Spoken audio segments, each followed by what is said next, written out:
नमस्कार. महाराष्ट्र योजना कॉर्नरमध्ये आपल्या सर्वांचे स्वागत आहे.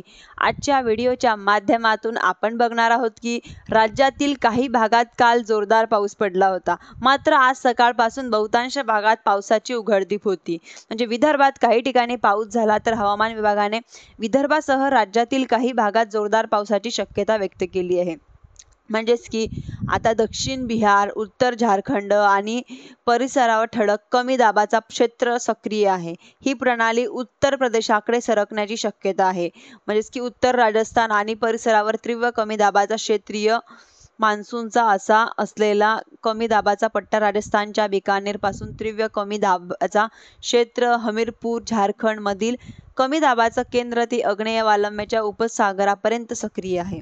म्हणजेच की आता विदर्भातील अमरावती, नागपूर, भंडारा, गोंदिया, चंद्रपूर, गडचिरोली जिल्ह्यात काही ठिकाणी जोरदार पावसाचा अंदाज व्यक्त केला गेला आहे.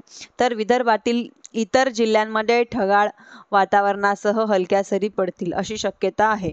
मराठवाड्यातील सर्वच जिल्हे तसेच पुणे, सातारा, कोल्हापूर, सोलापूर आणि सांगली जिल्ह्यात काही ठिकाणी हलक्या ते मध्यम पावसाच्या सऱ्या पडणार आहे. धन्यवाद.